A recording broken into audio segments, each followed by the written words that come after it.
인사 한번 하겠습니다. 좋은 주일입니다. 네, 오늘 같이 나눌 말씀은 마태복음 9장이고요. 9절부터 13절까지입니다. 마태복음 9장 9절부터 13절까지인데요. 찾으셔서 저랑 한 절씩 교독하도록 하겠습니다. 마태복음 9장 9절부터 13절까지입니다. 제가 먼저 9절을 읽고 한 절씩, 그리고 마지막 13절은 저희가 한 목소리로 같이 읽어보겠습니다. 예수께서 그곳을 떠나 지나가시다가 마태라 하는 사람이 세관에 앉아 있는 것을 보시고 이르시되 나를 따르라 하시니 일어나 따르니라. 예수께서 마태의 집에서 앉아 음식을 잡수실 때에 많은 세리와 죄인들이 와서 예수와 그의 제자들과 함께 앉았더니 바리새인들이 보고 그의 제자들에게 이르되 어찌하여 너희 선생은 세리와 죄인들과 함께 잡수시느냐. 예수께서 들으시고 이르시되 건강한 자에게는 의사가 쓸데없고 병든 자에게야 쓸데있느냐. 같이 읽겠습니다. 너희는 가서 내가 긍휼을 원하고 제사를 원하지 아니하노라 하신 뜻이 무엇인지 배우라. 나는 의인을 부르러 온 것이 아니요 죄인을 부르러 왔노라 하시니라. 아멘. 저희는 계속 마태복음이라는 성경에서 예수님과 제자들 사이에서 일어나는 어떤 일, 사건들에 대해 살펴보고 있습니다. 저희 교회는 제자훈련이라는 걸 합니다. 제자훈련이라는 것은요, 한 10명 내외의 사람들이 모여서 대략 한 1년 정도의 시간 동안 함께 신학을 공부하고 함께 교제하고 한 공동체가 되어가는 과정입니다. 그래서 저희는 매년 3월과 9월에 새로운 어떤 훈련 그 반을 개설하고 있고요. 아마도 내년 봄에는 돌아오신 우성 목사님이 또 새 반을 여시지 않을까 싶습니다. 저랑 명규 목사님은요, 이 제자 훈련을 놓고 10년 동안 늘 하고 있는 말이 있어요. 이 제자 훈련 이야기를 할 때. 그게 뭐냐면 제자 훈련에서 정말로 중요한 것은 선발이다. 함께하는 사람을 선발하는 일이다. 가끔 이렇게 묻는 분들이 있어요. 목사님, 제자 훈련은 목사님들이 좋아하는 사람들이랑 하는 거예요? 저는 언제나 늘 똑같이 말해요. 만약 그랬다면 이 교회에 저의 제자반은 단 하나도 존재하지 않았을 거예요. 하다 보니까 좋아진 거죠. 처음부터 좋지, 이래도 처음부터 좋진 않았어요. 하다 보니까 좋아진 거죠. 감사하게도 저희가 제자 훈련을 모집하면 정원보다 많은 분들이 신청을 해주십니다. 그래서 이제 그 중에 어쩔 수 없이 선발을 해야 되는 거죠. 함께 하실 분들을. 그래서 저희 교회 어떤 기준대로 기도학교와 묵상학교를 수료하셨는지, 또 교회 오신 지는 6개월이 넘었고 또 얼마나 오래 되셨는지, 그리고 씨앗 모임 잘 하고 계시는지, 이런 것들을 먼저 확인을 합니다. 그리고 그 다음에 또 중요하게 확인하는 게 저는 뭐냐면요, 이 사람이 앞으로 1년이라는 시간을 이 훈련에 온전히 쏟아낼 수 있는지, 그리고 그 마음과 더불어 그럴 만한 시간적 여유와 상황의 여유가 있는지, 이것까지 또 확인을 하게 돼요. 그래서 이 모든 것들이 확인되고 정리되고 나면 이제 선발을 해서 함께 하게 되는 겁니다. 그래서 가급적이면 정말로 지금 이 훈련이 필요한 분들을 찾으려 하고요. 또 가급적이면 함께 하지 못하는 분들도 어렵지 않게 하려는 게 그 시간이었던 것 같아요. 그래서 사실 쉽지 않고 늘 어려운 게 제자훈련을 선발하는 그때입니다. 오늘 본문은요, 마태복음을 기준으로 사장 갈릴리에서 어부를 부르셨던 그 이후에 두 번째로 예수께서 제자로 누군가를 부르시는, 제자로 선발하시는 장면을 나타내고 있습니다. 근데 오늘 본문에 나와 있는 예수님의 제자 선발 과정에는요, 앞서 어부들을 불렀던 것과는 달리 문제가 좀 있어 보입니다. 그리고 그 문제는 다름이 아닌 바로 마태라는 그 사람에게 있었던 겁니다. 그래서 오늘은 그 이야기를 함께 살펴보려고 합니다. 예수님은 우리가 읽었던 9장 9절 직전에 바로 중풍병자를 고치시는 장면이 나옵니다. 그리고 그곳을 떠나 이동하시는 중에 있어요. 그리고 그때 세관에 앉아있던 마태라는 사람을 보셨던 거예요. 근데 이 사건을 동일하게 기록하고 있는 누가복음 5장을 보면 명확하게 말하고 있어요. 세관의 세리인 마태를 보셨다. 그러니까 이 마태의 직업이 세리, 세금을 거두는 사람이었다는 거예요. 솔직히 오늘도 우리 중에 세금 내는 거를 기뻐하고 즐거워하는 사람은 별로 없잖아요. 세전의 월급이 내 통장에 왔으면 좋겠잖아요. 맞죠? 저도 그렇습니다. 그런데 그렇다고 해도 오늘날 우리는요, 우리에게 세금을 걷는 누군가를 싫어하지는 않죠. 그들은 정해진 기준대로 적법한 절차대로 우리에게 세금을 가져갑니다. 징수해 갑니다. 그 우리가 싫어할 이유가 딱히 없어요. 근데 이 당시에 세리라는 직업, 세금을 걷는 이 마태가 가지고 있는 세리라는 직업은요, 유대 사회에서 사람들이 정말로 가장 끔찍하게 싫어하던 사람 중에 한 사람이었어요. 가장 멸시받았고, 가장 천대받았고, 가장 차별받고 무시받던 존재가 바로 이 세리였다는 겁니다. 왜냐하면요, 당시 유대는 로마의 지배 아래 있던 때였습니다. 그리고 로마는요, 자신이 지배하는 나라들에게 세금을 거둘 때요, 로마가 직접적으로 그 일을 하지 않았어요. 그러니까 오늘날로 치면 하청업체를 두었던 거예요. 그 지역에 그 지역 사람들로 구성된 세관을 구성해서 그 세관이 그 지역에서 세금을 걷도록 만들었던 거예요. 그러니까 이 유대인들이 보기에 세금을 걷는 세리들은 마치 로마를 위해서 일하고 있는 사람처럼 보였던 거죠. 로마를 위해 세금을 걷는, 우리로 치면 예전에 매국노와 같은 존재로 여겨졌던 게 바로 이 세리였다는 거예요. 그래서 언제나 이들을 경멸해 왔습니다. 그리고 또 이 당시 세리는요, 자신이 거두어야 할 세금의 총 할당량이 있었어요. 근데 그 할당량만 채우고 나면 그 이상으로 거두는 모든 세금은 나의 몫이 되었던 거예요. 그렇다면 이들이 어떻게 했을까요? 당연히 정해진 세금보다 훨씬 더 많은 금액을 거두어 들었죠. 그래서 부당 징수와 착취가 그들의 일상이었다는 겁니다. 그러니까 안 그래도 로마 아래에서 먹고 살기가 힘든 유대인들에게 이 세리들은 정말로 못되고 나쁜 존재였다는 거예요. 좋아할래야 좋아할 수가 없었던 거죠. 그래서 그 모든 사회는 이들을 경멸하고 차별하고 무시했었습니다. 이것이 유대 사회에서 세리를 바라보는 한 가지 시선이었다면, 또 다른 시선, 그들의 종교적인 시선으로 이들을 바라볼 때도 삶에 문제가 되게 많았어요. 유대인들은 이방인들과 철저히 구별된 삶을 살았습니다. 그래서 이방인들과 접촉하는 것도 피했고요, 그들과 식사하는 것 자체도 기피했어요. 왜냐하면 유대인들의 입장에서 이방인들은요, 율법을 지키지 않는 부정한 자들이었기 때문이에요. 그런데 이 세리들은 달랐습니다. 그들은 하루의 보통의 일과가 이방인과 함께 살아가는 거였어요. 그리고 직업의 특성상 접대와 도박과 음란의 문제가 늘 삶에 자연스럽게 존재하는 게 바로 세리의 삶이었다는 거예요. 그래서 유대인들의 입장에서는요, 이들은 종교적으로도 나와 함께 할 수 없는 존재였다는 거예요. 그래서 성경을 보면요, 그들의 문화 속의 세리는 이런 사람들과 함께 자주 언급돼요. 세리와 죄인, 세리와 창녀, 세리와 간음하는 자. 이렇게 유대 사회에서 종교적으로 사회적으로 가장 멸시받고 천대받는 자들과 늘 동일하게 엮여서 대접받고 대우받았던 게 바로 이 당시의 세리였다는 거예요. 그래서 유대인들에게 있어서 이들은요, 함께 식사도 하면 안 되는 자들이었어요. 서로 물건도 주고받으면 안 되는 자들이었어요.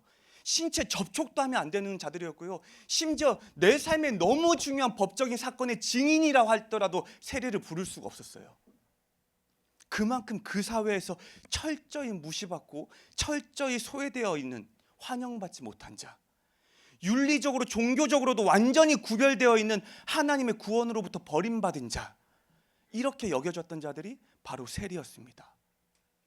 그리고 오늘 예수가 제자로 부르신 마태가 바로 이 세리였다는 거죠. 예수는 지금 세관에 앉아있는 세리 마태를 보셨습니다. 이때 마태가 앉아있던 세관을 영어 성경으로 보면 더 텍스 부스라 그래요. 그러니까 이게 커다랗고 대단한 건물이 아니었다는 거예요. 조그마한 테이블 하나 놓을 정도, 그 정도 크기의 부스에 앉아있는 게 지금 마태의 세관이었다는 거예요. 아마 사람이 많이 오가는 길목이었을 겁니다. 그래서 사람들에게 통행세나 관세를 걷고 있는 게 마태의 역할이었을 거예요. 근데 그 마태를 보시고 예수께서 말씀하신 거예요. 나를 따르라. 그리고 그 즉시 마태는 일어나 예수를 따랐다 말합니다. 근데 동일한 사건이 기록되어 있는 누가복음 5장을 보면요, 마태가 이때 모든 것을 버려두고 따랐다 기록하고 있어요. 사실 무언가를 버려두고 예수를 따랐다는 기록은요, 이미 앞선 4장 갈릴리에 있던 어부들을 부르셨을 때 그 어부들 또한 그렇게 행했다고 기록되어 있습니다. 그들이 곧 그물을 버려두고 따랐다. 그들이 생업이었던 고기 잡는 일을 버려두고 예수를 따랐다 이미 표현하고 있었어요. 근데 사실 우리가 한 번쯤 들어봤겠지만 나중에 예수께서 십자가에서 돌아가셨을 때 그때 이 어부였던 제자들이 다시 무엇을 합니까? 다시 고향 갈릴리에 돌아가요. 그리고 버려두었던 그물을 다시 가져와요. 그리고 다시 어부로서의 삶을 살아가게 됩니다. 근데 오늘 마태는요, 달라요. 지금 그가 삶을 버려두고 예수를 따랐다는 것은요, 그가 세리라는 직업을 버리고 예수를 따르겠다는 것은요, 다시는 이 일을 하지 못하는 것과 같은 의미예요. 다시는 지금과 같이 세리의 삶으로 누릴 수 있는 부요함을 누릴 수 없다는 의미와 동일한 거예요. 내가 예수 따라가다 안 되면 말지, 안 되면 다시 돌아와서 일을 하지, 이럴 수 없었다는 거예요. 그래서 정말로 지금 마태는요, 자신의 모든 것을 버려두고 예수를 따랐다는 거예요. 그리고 이렇게 예수를 따르게 된 이 일이 너무 기뻤나 봅니다. 누가복음을 보면 마태가 큰 잔치를 열었다고 말해요. 그래서 자신의 집에 예수와 먼저 예수를 따르던 제자들을 초대합니다. 그리고 보통 큰 잔치니까요, 다른 많은 사람들을 초대할 거 아니에요. 근데 마태는 직업이 뭐였습니까? 세리였죠. 유대 사회에서 환영받지 못한 자였습니다. 그래서 마태가 초대할 수 있는 사람도 그런 사람들이었어요. 동일한 세리 아니면 죄인으로 여겨지던 자들. 그래서 10절에 보면 세리와 죄인들이 이 잔치에 참여했다고 말합니다. 근데 여기서 말하고 있는 죄인은요, 마치 어떤 범죄를 저지른 그런 죄인과는 다른 의미입니다. 여기서 말하는 죄인은요, 유대인들의 입장에서 율법을 지키지 않는 자들을 일반적으로 칭하는 말이에요. 그들과 달리 율법을 지키지 않는 자들을 경멸하는 의미로 사용하는 말이 바로 이 당시에 죄인이라는 의미였어요. 그래서 이들 또한 그 사회에서 환영받지 못한 자들이었고요, 이들 또한 하나님의 구원으로부터 버림받은 자라 여겨지는 존재들이었습니다. 그런데 지금 마태의 집에 예수와 그 제자들이 그런 세리와 죄인들과 함께 식사를 하고 있다는 거죠. 그래서 그것을 지켜보던 바리새인들이 예수의 제자들에게 말한 거예요. 어찌하여 너희 선생들은 세리와 죄인과 함께 식사를 하느냐? 근데 예수께서 직접 이 말에 대답을 하세요. 건강한 자에게는 의사가 쓸데없고 병든 자에게라야 쓸데가 있다. 당연한 말 아닙니까? 병을 고치는 의사는요, 병든 자에게 필요한 존재예요. 그래서 예수님의 말씀을 의역하면 이런 거예요. 너희 바리새인들처럼 스스로가 문제가 없다고 생각하는 자들을 위해 내가 온 것이 아니라 오히려 지금 이 세리처럼, 이 죄인들처럼 자신의 삶에 스스로 문제가 있다 여기는 이들을 위해, 나를 필요하다 여기는 이들을 위해 내가 이 땅에 왔다. 그리고 또 이어서 말씀하세요. 너희는 가서 내가 긍휼을 원하고 제사를 원하지 아니하노라 하신 뜻이 무엇인지 배우라. 나는 의인을 부르러 온 것이 아니요 죄인을 부르러 왔노라. 무슨 말입니까? 이 또한 바리새인들이 이미 너무나도 잘 알고 있는 구약의 한 구절을 들어서 말씀하시는 거예요. 바로 호세아서 6장 6절입니다. 이런 말이에요. 나는 긍휼을 원하고 제사를 원하지 아니하며 번제보다 하나님 아는 것을 원하느노라. 하나님이 원하시는 것은 종교적인 열심이 아니라는 거예요. 그래서 지금 바리새인들처럼 율법과 더불어 그들이 만들고 지키고 있는 전통, 그것을 지켜내는 열심이 아니라요, 하나님이 원하시는 것은 긍휼, 다른 말로 하면 자비라는 말로 바꿀 수 있고요, 다른 말로는 연민으로 바꿀 수 있고요, 다른 말로는 사랑과 은혜로 바꿀 수 있는 이 말이에요. 바로 이 긍휼이라는 것이 그들의 삶에 필요하다고 말씀하시는 겁니다. 그래서 지금 자신의 오름에 취해서요, 자신의 기준에 벗어난 누군가를 차별하고 구별하여 자신의 삶에서 배제하고 있는 바리새인들의 율법적인 삶을 탓하고 계시는 겁니다. 그리고 이어서 다시 한번 또 말씀하시는 거예요. 나는 의인을 부르러 온 것이 아니라 죄인을 부르기 위해 왔다. 나는 스스로 의롭다 여기는 자들을 부르러 온 것이 아니라 나는 스스로를 죄인이라 여기는 자들을 부르기 위해 왔다. 나는 스스로 의롭다 여기는 바리새인 너희 같은 자들을 부르기 위해 온 것이 아니라 나는 스스로를 죄인이라 여기는, 지금 여기 있는 세리와 저 율법을 지키지 않는 저 죄인들을 구원하기 위해 왔다. 예수님은요, 당신이 이 땅에 오신 이유를 다시 한번 분명하게 밝히신 거예요.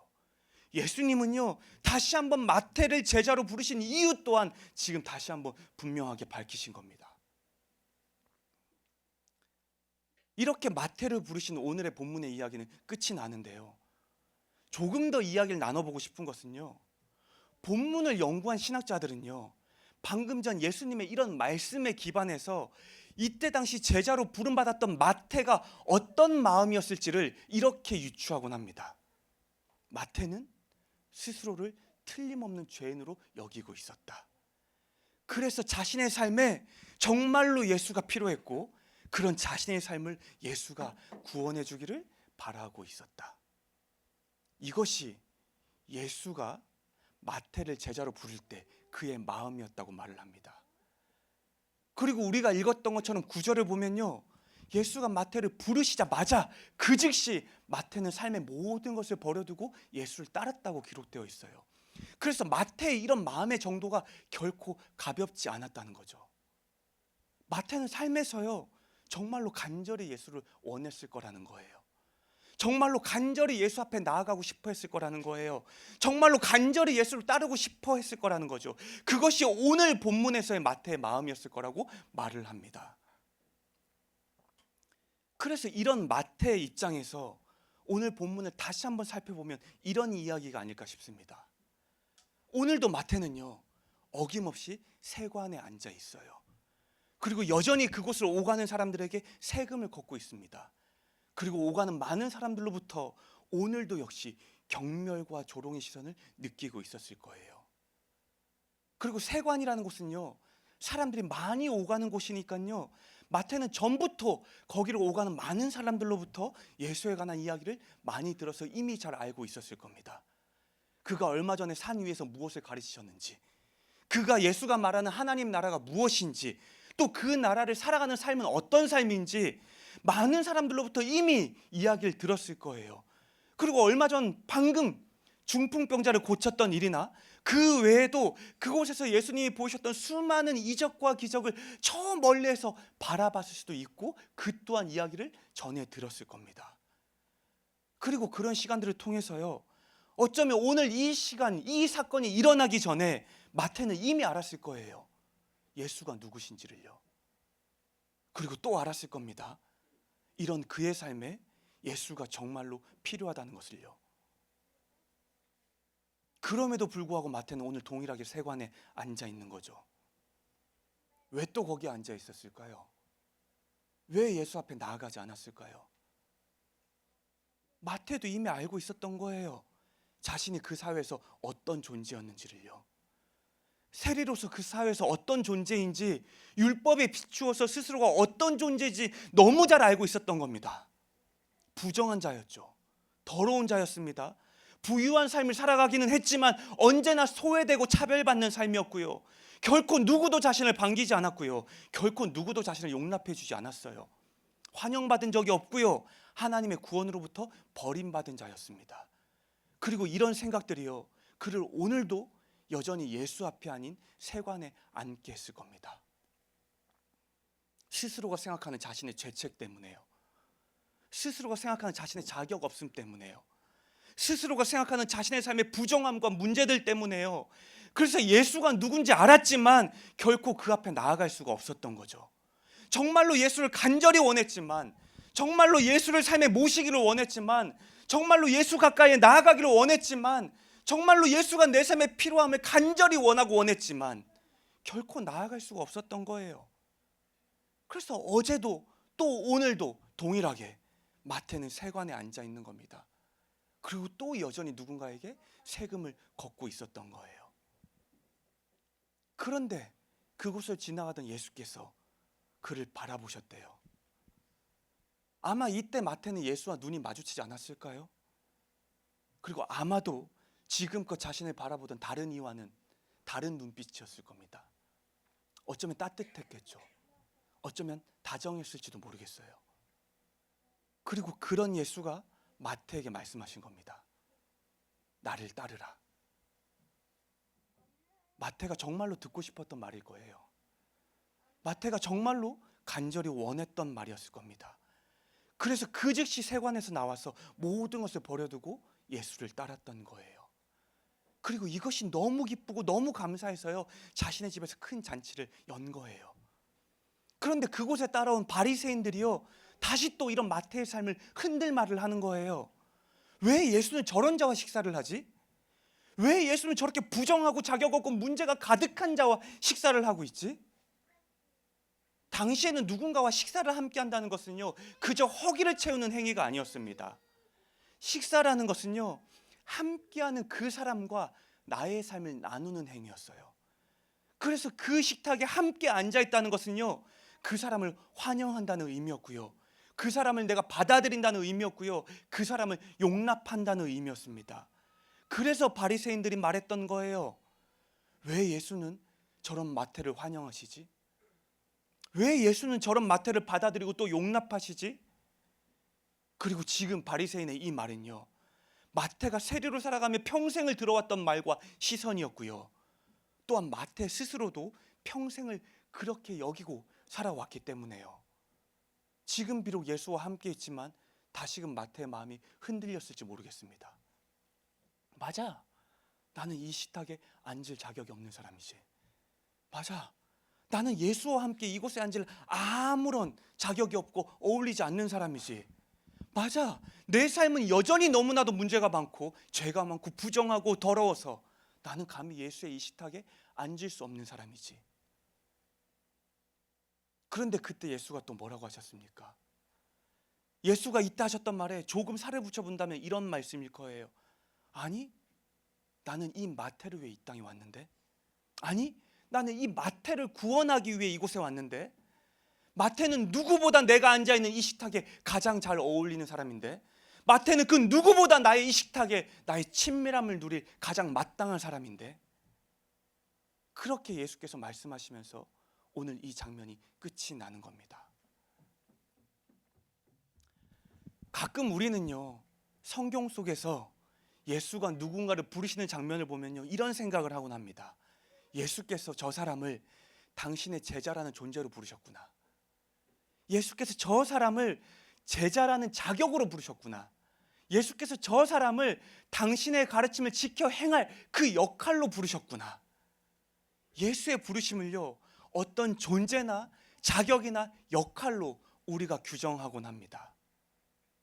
그런데요, 사실 예수의 모든 부르심의 본질, 그 출발은요, 언제나 그분과의 관계였습니다. 그분의 식탁에 앉을 수 있는 관계예요. 그 식탁에서 그분과 친밀함을 나눌 수 있는 관계예요. 언제나 예수의 부르심은요, 이런 관계로서의 부르심이 그 시작이었습니다. 그리고 이런 주의 부르심에는요, 다른 어떤 것도 필요하지가 않았어요. 그가 지금껏 얼마나 괜찮은 삶을 살았는지도요, 그가 얼마나 인정받을 만한 삶을 살았는지도요, 그가 지금껏 얼마나 거룩하고 얼마나 정결하고 얼마나 가르침을 잘 지켜냈고 얼마나 주를 위해 살았고 얼마나 뜨겁고 열정적이었고 얼마나 신앙에 열심이었는지, 이 모든 것이 부르시는 주님께는 아무런 필요가 없었다는 거예요. 그분께 필요했던 건 단 하나였습니다. 주님, 제 삶에 정말로 주님이 필요합니다.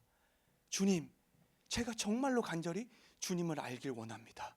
주님, 제가 정말로 주님과 깊은 친밀함을 누리길 원합니다. 바로 이런 그들의 마음이었습니다. 이런 주를 향한 마음과 고백 하나면 충분했던 거예요. 오늘도 마태는요, 여전히 세관에 앉아 있었습니다. 이 말은요, 어제도 오늘도 마태의 삶은요, 여전히 문제가 있는 삶이었다는 거고요, 여전히 부정하다 여겨지는 삶이었다는 거고요, 여전히 자격 없다 여겨지는 삶의 순간이었고요, 여전히 수많은 문제들로 가득한 그런 삶의 순간을 보내고 있었다는 겁니다. 그래서 세상에 있는 모든 자들이 너는 예수 앞에 나아갈 자격이 없어 라고 말하는 것이 당연한 순간, 그리고 스스로도 그것이 마땅하다 여기는 순간, 그 순간을 살아가고 있었을 텐데요, 이날 마태 앞을 지나가던 예수께서 그를 부르신 거예요. 여전히 문제가 가득한 그의 삶을 있는 그대로 용납하신 겁니다. 여전히 자격 없다 여겨지는 그의 삶을 그대로 환영하신 거예요. 여전히 부정하다 여겨졌던 그의 삶을 그대로 받아주신 겁니다. 여전히 죄 가운데 있다 여겨졌던 그를 당신과의 친밀한 관계로 초대하신 거예요. 단 하나, 마태 안에 예수를 간절히 원하는 그의 마음만 보셨던 거죠. 단 하나, 내 삶에 예수가 간절히 필요하다 고백하는 그 마음이면 충분했던 겁니다. 그리고 이렇게 마태를 부르셨던 주님은요, 지금 우리 또한 동일하게 부르신 줄로 믿습니다. 우리가 지금껏 어떤 삶을 살아왔든지요, 우리가 요즘 어떤 문제로 나의 삶을 채우고 있든지요, 우리가 요즘 어떤 모습으로 인해 스스로 자격 없다 말하고 있든지요, 그래서 우리의 삶이 여전히 문제로 가득한 세관에 앉아 있는 것만 같을지라도요, 오늘 주께서는요 여전히 우리를 있는 그대로 부르고 계시다는 거죠. 오늘 주께서는요 삶의 수많은 문제들로 가득한 우리를 있는 그대로 당신의 식탁으로 초대하고 계시다는 거예요. 오늘 주께서는요 여전히 우리를 있는 그대로 주님과의 친밀한 관계로 부르고 계시다는 겁니다. 비록 우리의 삶이 어제보다 조금 더 나아진 것이 없을지라도요, 비록 우리의 삶이 어쩌면 전보다 더 나빠진 것만 같을지라도요, 비록 우리의 삶이 내 눈으로 보기에 아무런 자격이 없어 보일지라도요, 비록 우리의 삶이 너무나도 부끄럽고 하찮아 보일지라도요, 마태를 부르셨던 주님은요 모든 것을 다 용납하고 기꺼이 환영하는 또 환대하시는 주님은요, 당신이 계시는 그 친밀한 식탁으로 지금 우리 또한 부르고 계시다는 겁니다. 사랑하는 성도 여러분, 우리가 주님과의 관계에서 자주 하는 오해 중에 하나는요, 우리가 그분께 나아가기 위해서는 내 삶에 어떤 자격이 필요하다 여기는 게 아닐까 싶습니다. 가볍게는 예배에 참석을 잘해야 한다거나요, 교회에서 무언가를 열심히 해야 한다거나요, 재정과 시간과 마음을 하나님께 더 많이 내어드려야 한다거나요, 우리가 배운 성경의 가르침을 삶에서 잘 지켜내야 한다거나요. 그런데 오늘 본문을 통해서 주가 분명히 말씀하시는 것은요, 우리가 주님 앞에 나아가는 일에는 아무런 자격도 필요 없다는 거예요. 우리가 주님 앞에 나아가는 일에는 그 어떠한 특별함도 요구되지 않는다는 겁니다. 어쩌면 지금 이 순간도 우리는 스스로에게 끊임없이 이렇게 말하고 있을지 모르겠어요. 지금 나는 주님 앞에 나아갈 자격이 없어. 이렇게 문제가 가득한 내 삶은 주님이 받아주지 않으실 거야. 이렇게 세상에 속해 살아가고 있는 내 삶은 결코 주님과 함께 할 수 없을 거야. 이렇게 엉망인 내 삶은 주님이 그 식탁으로 초대하지 않으실 거야. 이런 말들이 계속해서 우리 귓가를 맴돌지 모르겠습니다.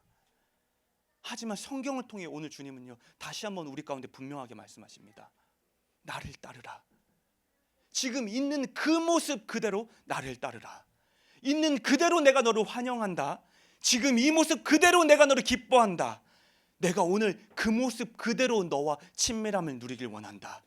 내가 지금 이 모습 그대로 나의 식탁에서 너와 기뻐하는 그 교제를 하길 원한다.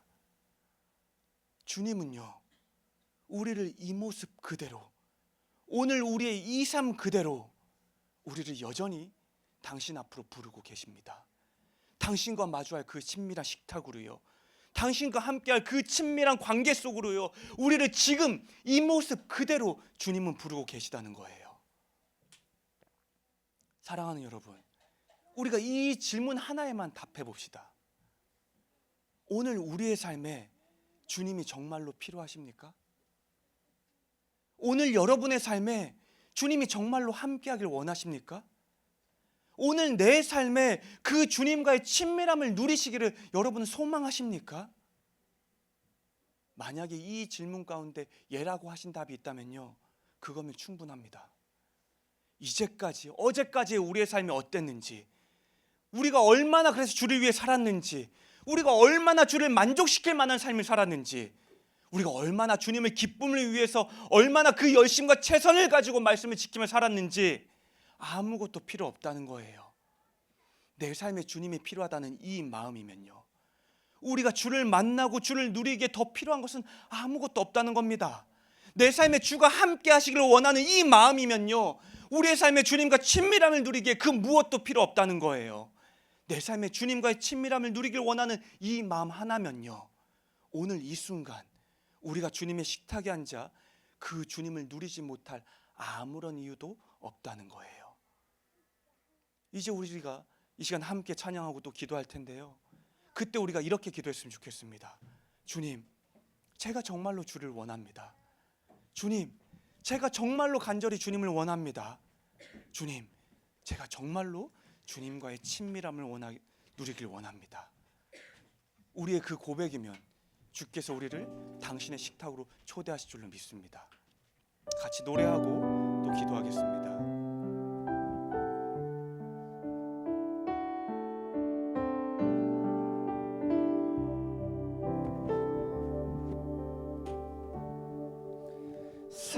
사랑이 나를 부르네.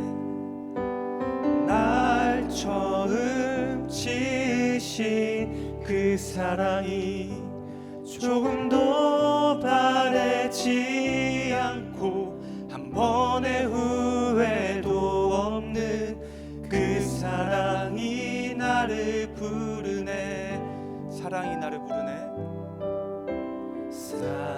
사랑이 나를 부르네. 날 먼저 찾아온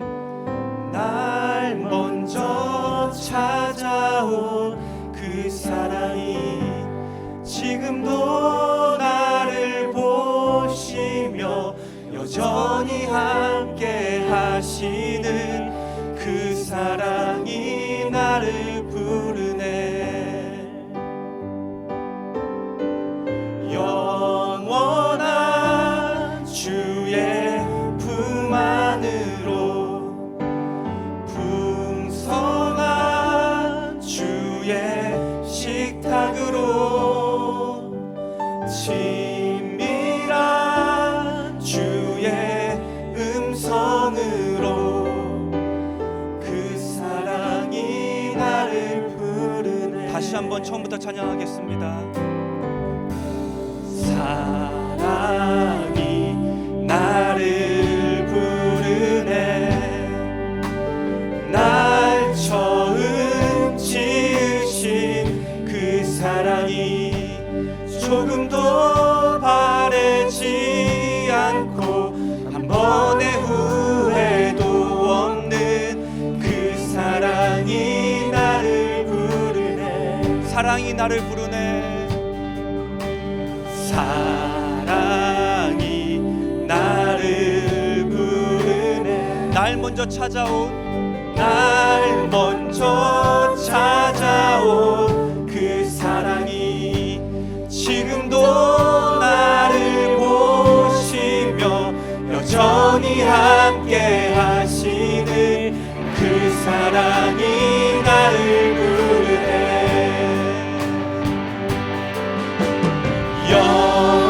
영원한 주의 품 안으로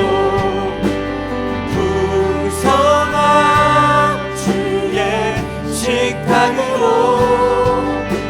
친밀한 주의 음성으로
우리가 나눴던 이야기를 다시 한번 잠깐 기억해 봤으면 좋겠습니다.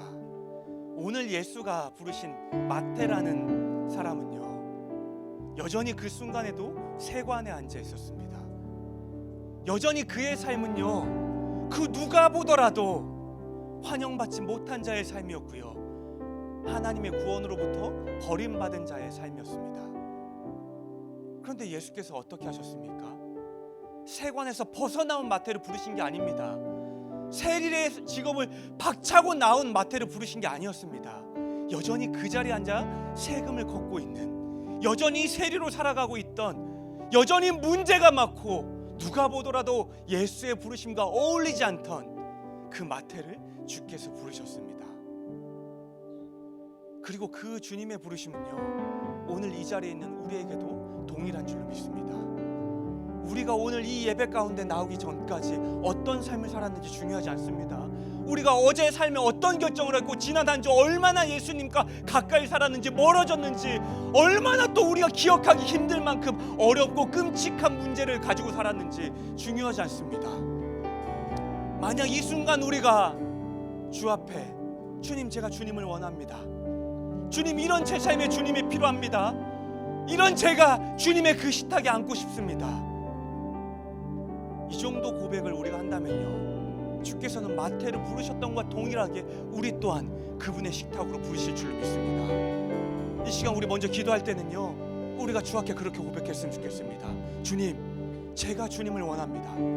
주님, 제 삶에 주님이 필요합니다. 주님, 제가 다시 한번 주님의 식탁에 앉아 그 친밀함을 누리며 살아가길 원합니다. 이렇게 주 앞에 기도하며 나아가길 원합니다. 기도하겠습니다.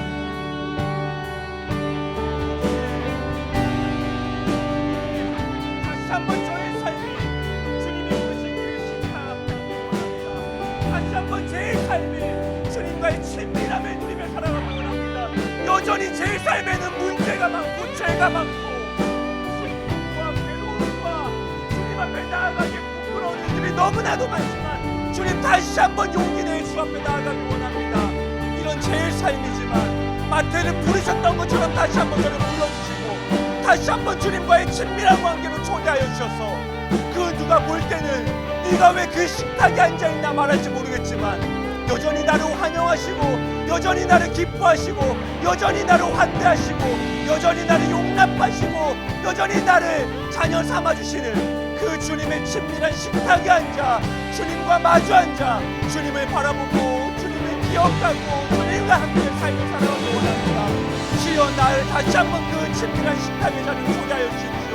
다시 한번 주님을 가까이에서 마주하고 주님이 누구신지를 누릴 수 있는 그 자리로 나를 초대하여 주십시오. 여전히 나는 끊임없이 이 안에 나는 자격 없다 말하는 거짓 메시지들이 있다면 주여, 그것으로부터 우리를 자유케 하여 주셔서 우리에게 어떤 자격이 필요하고 어떤 무언가가 필요한 것이 아니라 그저 주님 앞에 나아가고자 하는 이 작은 고백 하나, 이 작은 외침 하나, 이 작은 마음 하나면 충분하면 우리가 알게 하여 주셔서 나의 삶을 바라보는 것이 아니라 눈앞에 계시는 예수를 바라보고 우리가 그 예수 앞에 외치게 하여 주십시오. 주님, 내가 주님이 필요합니다. 주님, 제 삶에 정말로 주님을 원합니다. 주님, 정말로 제가 주님과의 그 친밀한 관계 가운데 들어가기 원합니다. 우리의 이 기도가 우리의 삶을 다시금 예수 앞으로 이끌어낼 줄로 믿습니다. 오 주님, 오 주님, 오 주님, 오 주님.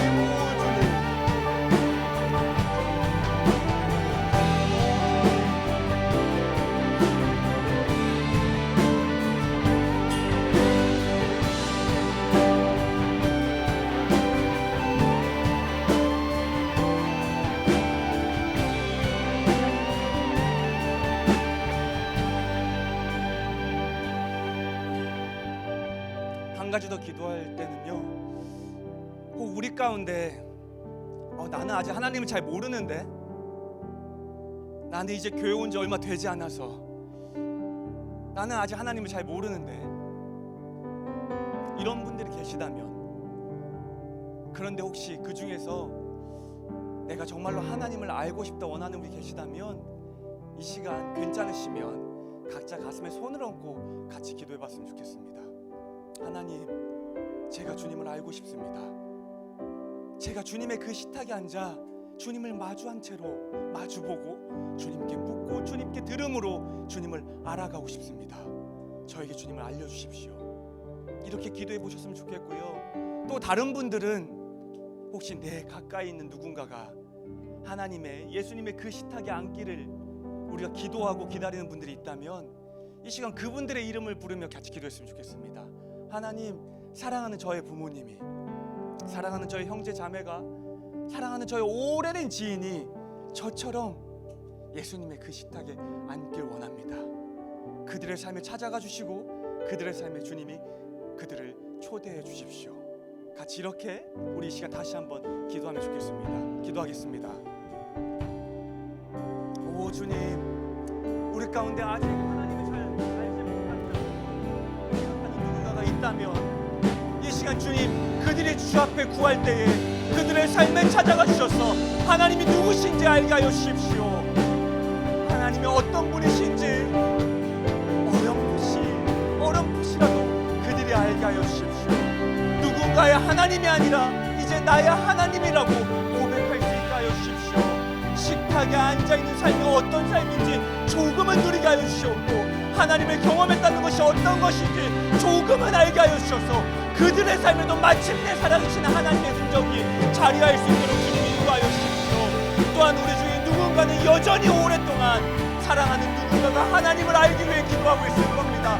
아버지여, 그들의 기도에 주님이 응답하여 주셔서 지금 부르짖고 기도하는 그 모든 자들이 마침내 하나님의 앞에 하나님의 친밀함 가운데 하나님의 초대와 부르심 가운데 응하게 하여 주시고 그래서 우리처럼 그 식탁에 앉아 함께 하나님을 보고 함께 하나님을 누리고 함께 하나님을 기뻐하는 삶을 살아갈 수 있도록 주님 인도하여 주십시오.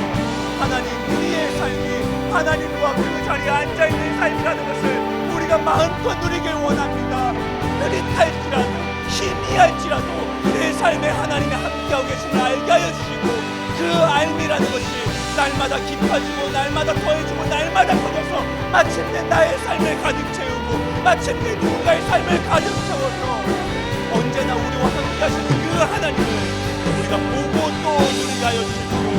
그것이 우리 삶 되길 원합니다. 그것이 우리의 삶 되길 원합니다.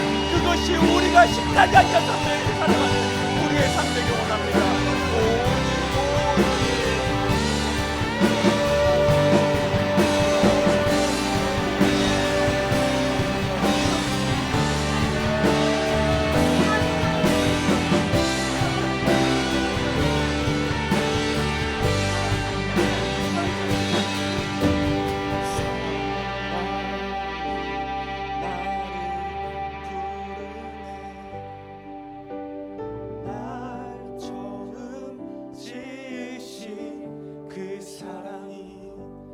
조금도 바래지 않고 한 번의 후회도 없는 그 사랑이 나를 부르네. 영원한 주의 품 안으로 풍성한 주의 식탁으로 친밀한 주의 음성으로 그 사랑이 나를 부르네.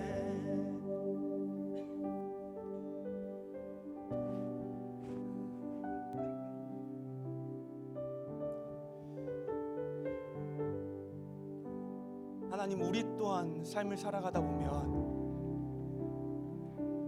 수많은 이야기들이 또 수많은 생각들이 우리를 하나님으로부터 멀어지게 만들고 또 끊어지게 만들려 하는지 모르겠습니다. 때로는 오늘 내 삶의 어떤 문제 때문에요. 때로는 내가 어제 했던 어떤 삶의 결정들 때문에요. 때로는 내가 하나님보다 세상에 좋아하는 것들이 너무 많은 어떤 상황 때문에요. 때로는 하나님을 찾지 않고도 잘 살아가는 내 모습 때문에요.